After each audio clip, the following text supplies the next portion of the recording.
Hello बच्चों, अब हम आज वीडियो शुरू करने जा रहे हैं कक्षा 9।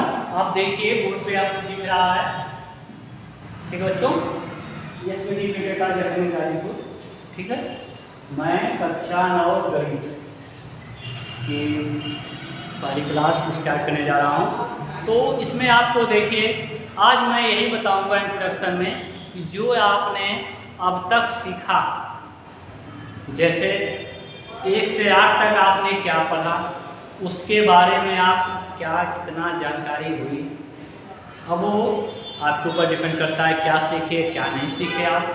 तो हम यहाँ से शुरू करेंगे कक्षा 9 की। तो कुछ चीज़ें हम पुरानी चीज़ों को भी थोड़ा सा हम कवर करते हैं, जो 6, 7 की 8 की चीज़ें हैं, जो 1 से 5 की चीज़ें हैं, जो कि आपको बिल्कुल नॉर्मल कहा जाता है कि जनरली आपकी ज़ुबान पे होनी चाहिए, ताकि जनरली कोई भी अभिभावक आपसे पूछता है, कोई भी टीचर आपसे पूछता है, तो उन सब चीज़ों के बारे में आपको हम आज थोड़ा सा रिवाइज करवाएंगे और कल से हम आपको टॉपिक पर ले चलेंगे, ठीक है।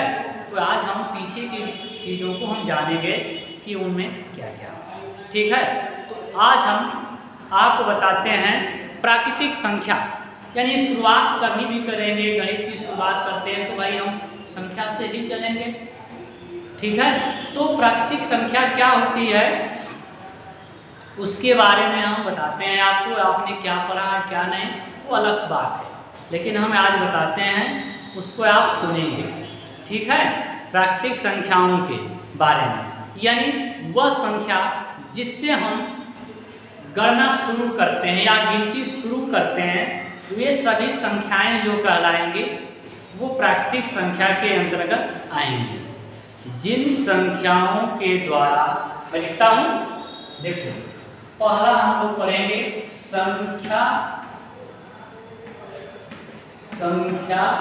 पद्धति। ये चैप्टर का नाम है, इसमें हम लोग कुछ रिवाइज करेंगे पीछे की चीज़ें। संख्या पद्धति में पीछे की चीज़ों को हम लोग रिवाइज करेंगे आज, ठीक है। जिसमें हम कह रहे हैं कि पहला क्या हमने बताया, प्राकृतिक संख्या। प्राकृतिक संख्या क्या होती है उसके बारे में मैं आपको समझा रहा हूँ, बताता हूँ, ठीक है। तो देखिए हमने क्या बताया, जिन संख्याओं से, ठीक है, जिन संख्याओं से चाहे जिन संख्याओं से हम गणना शुरू करते हैं या गणना करते हैं उसे हम प्राकृतिक संख्या कहते हैं। जैसे इसका एग्जाम्पल जो होगा, देखिए 1 होगा, 2 होगा, 3 होगा, 4 होगा, 5 होगा, इस तरह से सभी संख्याएं जो हो जाएंगी हमारी प्राकृतिक संख्याओं के अंतर्गत आएंगी, ठीक है बच्चों। तो आप समझ गए प्राकृतिक संख्या किसे कहते हैं। वंस अगेन रिपीट, एक बार और सुनिए। जिन संख्याओं से हम गणना शुरू करते हैं उसे हम प्राकृतिक संख्या कहते हैं, ठीक है। अब इसके बाद हम आते हैं दूसरे पूर्ण संख्या।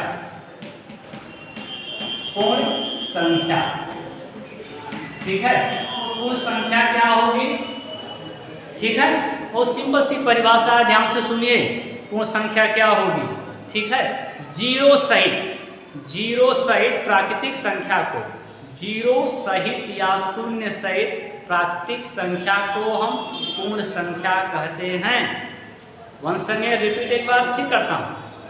जीरो सहित प्राकृतिक संख्या को हम पूर्ण संख्या कहते हैं। एग्जाम्पल देखिए, जैसे देखिए एग्जाम्पल में जीरो लगा देंगे, इसको सब क्या करेंगे, उतार लेंगे भाई।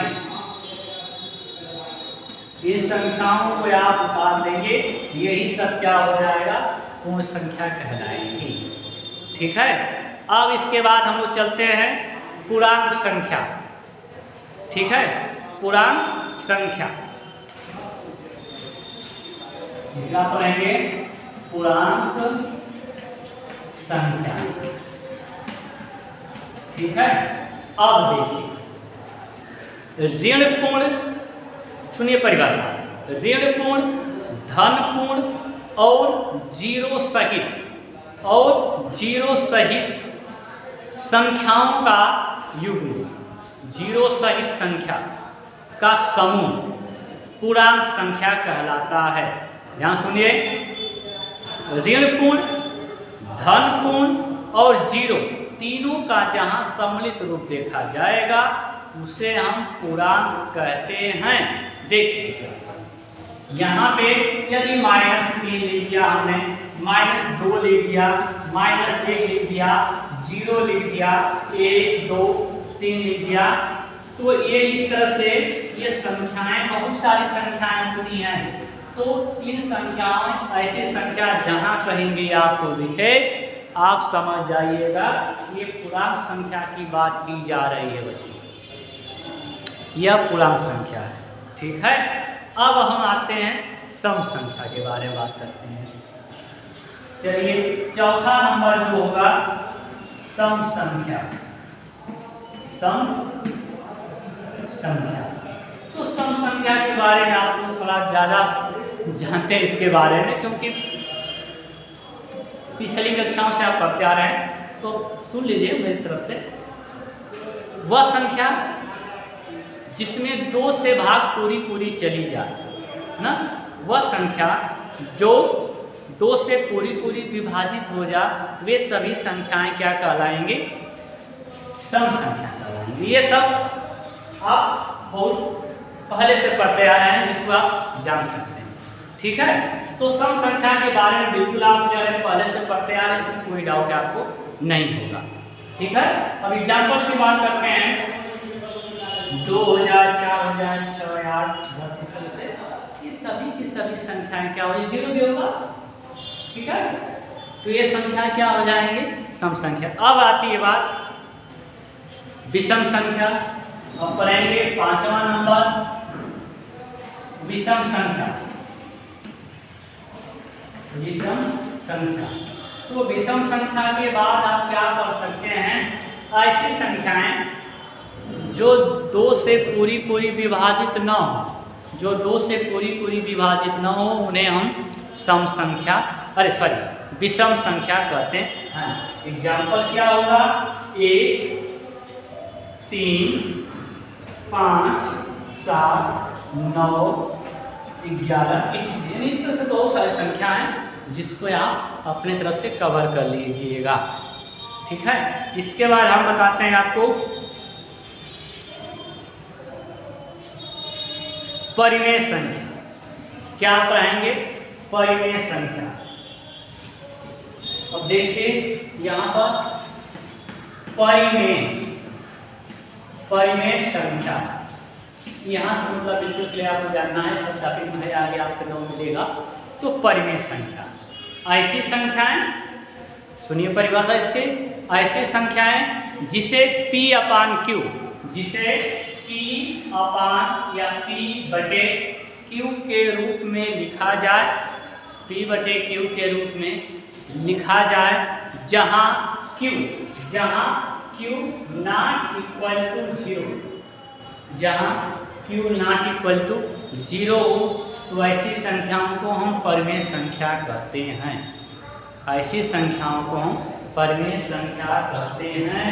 अब ध्यान दीजिएगा, यहाँ पे 1 लिखा है, वो भी एक परिमेय संख्या हो जाएगी, क्योंकि हम इसके बटे 1 लिख सकते हैं बच्चों। 0 लिखा है, 0 के बटे भी हम 1 लिख सकते हैं, यह भी परिमेय संख्या हो जाएगी। ठीक है, 3/4 लिखा है, ये भी परिमेय संख्या है। तो इस तरह से ये परिमेय संख्या कहलाएगी। यदि करनी में 4 लिखा हुआ है, तो 4 का मतलब क्या होता है? 2 होता है। क्या होता है? 2।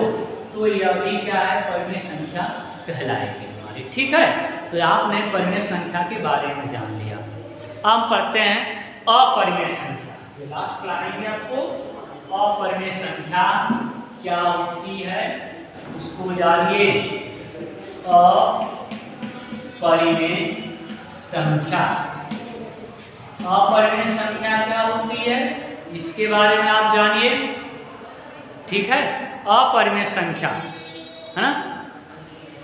तो देखिए, ऐसी संख्या जिसे P/Q के रूप में नहीं लिखा जा सके, जिसे P/Q के रूप में नहीं लिखा जा सके ऐसी संख्याओं को हम अपरिमेय संख्या कहते हैं, या ऐसी संख्या जिसे P/Q के रूप में नहीं लिखा जा सके, जहाँ Q ≠ 0 हो, उन्हें हम अपरिमेय संख्या कहते हैं। जैसे पाई हो जाए, ठीक है, पाई हो गया और कड़ी में 2 हो गया, कड़ी में 5 हो गया, ठीक है। तो ऐसी संख्याएं, ठीक है, ऐसी संख्याओं को हम अपरिमेय संख्या कहते हैं बच्चों। तो आज का वीडियो बच्चों यहीं पे हम लोग क्लोज करते हैं।